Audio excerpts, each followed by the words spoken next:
Coming up on the bench, Syracuse football faced its toughest challenge in the Fran Brown era, a trip to Death Valley. After coming off consecutive wins, SU battled Clemson in a place it's never won. Did the 'Cuse change the narrative? Plus, Syracuse women's basketball continued ACC play. SU had an opportunity to build its conference resume with games against Georgia Tech and Miami last week. Stick with us to find out how the Orange fared in both outings. And Syracuse volleyball hosted two teams from out west last week.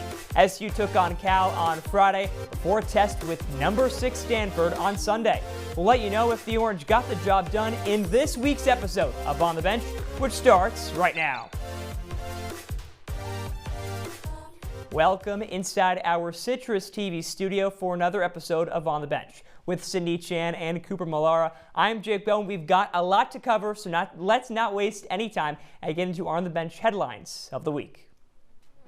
Syracuse men's basketball welcomed 2 international transfers in Slovenia forward Mark Marano-Mambutovic and Malian center Abdramane Sibi. Mambutovic comes to America after competing with the Helios Suns in the Slovenian league. The 6'7" forward averaged 19 points, 6 rebounds, and nearly 4 assists over the past year. CB is currently playing with basketball club Mega Superbet in Serbia, averaging nearly 4 points, 3 rebounds, and over a block per game. The 7-footer has a 7'6" wingspan and leads the Adriatic League in blocks. In bigger news, Syracuse hired former Toledo assistant director Brian Blair to fulfill its vacancy role last Thursday. Over the past 4 years, Blair's fundraising skills helped elevate Toledo's athletic department. In his time in Ohio, he grew fundraising by nearly 300% and built the best NIL program in the Mid-American Conference. The Rockets won 16 MAC championships in his tenure, more than in the previous decade. In 2024, he was named to the Sports Business Journal 40 Under 40 list as one of the most influential leaders in the sports industry. Blair becomes just the 12th AD in Syracuse athletics history. Sticking with the positivity, Syracuse football hit the road with all the momentum on its side. After falling to number 24 Stanford to start its season, SU's won 2 straight against UConn and Colgate. However, Fran Brown faced his biggest test yet, a duel in Death Valley. Syracuse has never won against Clemson on the road. Its last win against the Tigers coming in 2017, so 6 straight losses, but the Orange would get the football first on their first drive. Steve Angeli finds Justice Ross Simmons. He climbs ladder to make the grab to put the Orange up by 7, and then out ensuing play, Jaden O with some trickery to give the Orange back possession. Syracuse would get a field goal and would lead 10-0 with 3:21 in the first, and Clemson's offense, you know they were going to be ready. Cade Klubnik to Bryant Wesco Jr. in the end zone. Syracuse up 3 after 1, and to start the second quarter, Syracuse's offense clicking on all cylinders. 1 play and 1 touchdown for Will Nixon, his second of the season. Syracuse would force a 3-and-out, so 4th offensive drive for the Orange, and 4th score. Darrell Gill Jr., a little slip-in slide action. The first time SU's ever scored on their first 4 drives against Clemson, but the Tigers, they stayed in it. A minute 13 to go in the half, and Klubnik finds Adam Randall, the senior, for the score, and Syracuse up 10 at the break. Going into the third corner, we got to take a little bit of a break, not just a little bit of a break, a nearly hour 40-minute break because of a lightning delay in South Carolina, so both teams trying to stay warm, and Syracuse's offense stayed hot. Angeli to Cook, the 59-yard gain there. He had a career high in receptions and yards, and the Syracuse fans look away here. Angeli rolling out to his right, an awkward fall. He would be ruled out with an Achilles injury. So who comes in for Syracuse? It's redshirt sophomore, the transfer from LSU, Ricky Collins. And if you thought he had any rust, then think again. On the ensuing drive, throws the touchdown to Justice Ross Simmons, his second, and we flash fourth quarter, Syracuse up 20. But the Tigers, this whole game, stayed in it. Wesco Jr., his second grab of the day. And then with 5:17 to go, last gasp for the Tigers, down 13. And it's intercepted by the Orange. Davian Kerr gets his hands on it. That sealed the deal, and Syracuse comes away with a 34-21 win, the first in Death Valley, and for Clemson, the largest home loss to an unranked opponent since 2001. While the Orange may have taken down a conference foe for the first time in nearly a decade, Syracuse women's basketball came in dominant in its weekend matchup with Miami. The Orange had won 5 of their last 6 meetings against the Hurricanes. So to the Sunshine State we go to see how this one went down. Syracuse and Miami getting ready for action. The Orange, a hot 7-3 conference start. And this team started hot with a 9-0 run. Izoje to Hawkins, the penalty plus the points, and Syracuse's 9-0 run to start the game. But Miami responded with a 9-0 run of their own. Amarachi Kimpson hits one from beyond the arc. Game tied at 9. Burrows hits Felia wide open from 3. You know she's not going to miss that. She hits it. Syracuse up 5 after 1 in the second quarter.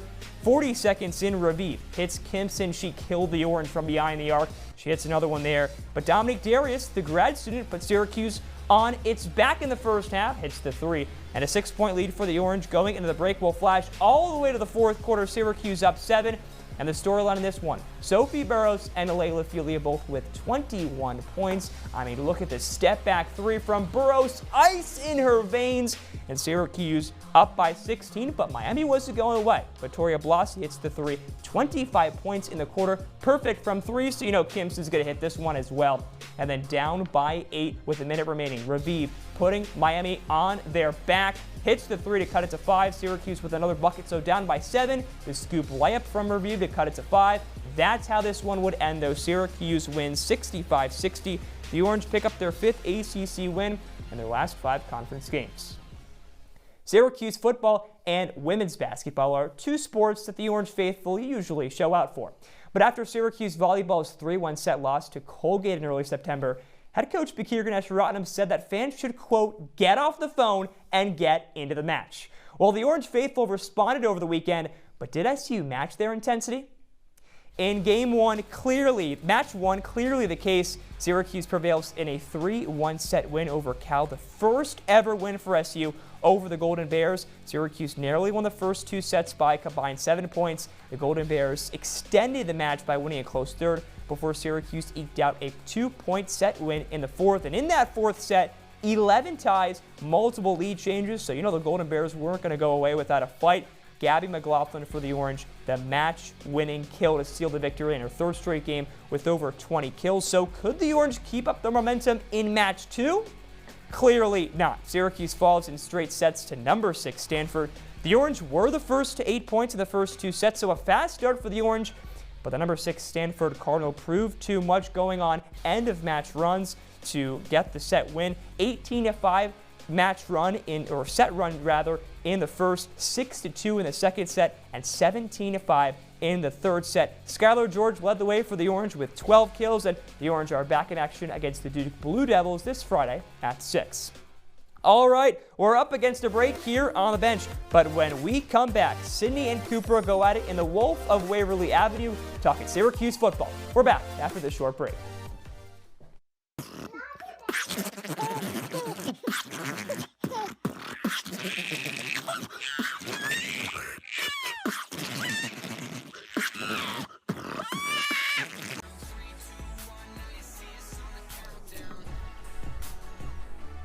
Welcome back to Q's Countdown with Sydney Chan and Cooper Mallara. I'm Jake Bowen, and guys, it's the Wolf of Waverly Avenue here on Citrus TV. I'm going to ask you a series of questions. You're either going to buy and agree it or disagree and sell the take. Sydney, I'm going to go to you first. Perfect. Syracuse football, not a great ACC slate this year. Not do you great. think they have the ability to get over that 500 mark this year? Honestly, I do, because after starting last season against Tennessee, a really tough team, I'd say that this is honestly the friendliest ACC slate Syracuse could have drawn up.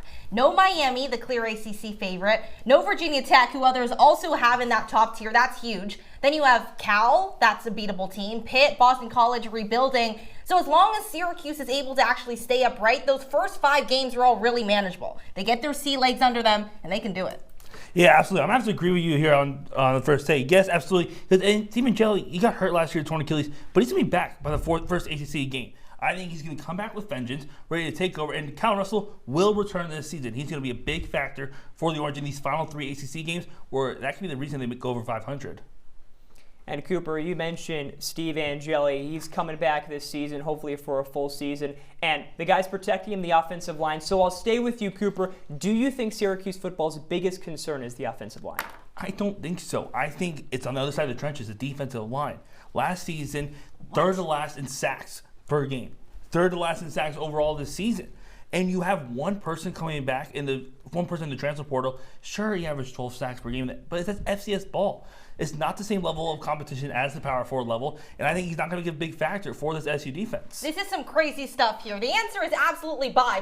This is the clearest buy on the board because Syracuse is losing its 3 most important linemen in TJ Ferguson, Austin Collins, and Demetrius Weatherspoon. That's your best blocker, your starting center, and one of the steadiest tackles all gone in one offseason. And when we hear spring ball came around, the defensive line was practically setting up camp in the backfield. If Angeli's going to have any chance in staying upright and his offense has any chance in being balanced, it starts and quite frankly ends with the offensive line. I like your passion, City. So I'm going to stay with you because of that. You mentioned this offensive line is detrimental to this team this season. So do you think they can make the college football playoff? I'm going to buy this one because clearly we're living in some strange times. If TikTok can survive every band scare, if Justin Bieber can make a resurgence at Coachella, and if Klay Thompson can fumble Megan Thee Stallion, clearly we're living in some strange times. So sure, SU to the CFP, why not? You know, we're talking about an SU team that went 3-9 last year and won one single ACC game. I'm going to sell on this. No Calvin Russell for most of the year. I know he said he's going to come back with vengeance, but at that point, we might be 3-8. You know, we might be nowhere near close to being in playoff contention. I think wide receivers are already weak without Calvin Russell. And I think the offensive line, you said, sure, it's struggling. And it's going to be no time for the quarterback to get the ball up. I think absolutely not. I like this team. I think they're going to do it. Differing takes from our analysts, and that's why we play this game. But unfortunately, that is all the time we have on this episode of Q's Countdown. For one final time, alongside Sydney Chan and Cooper Millara, I'm Jake Bowen saying so long from Syracuse.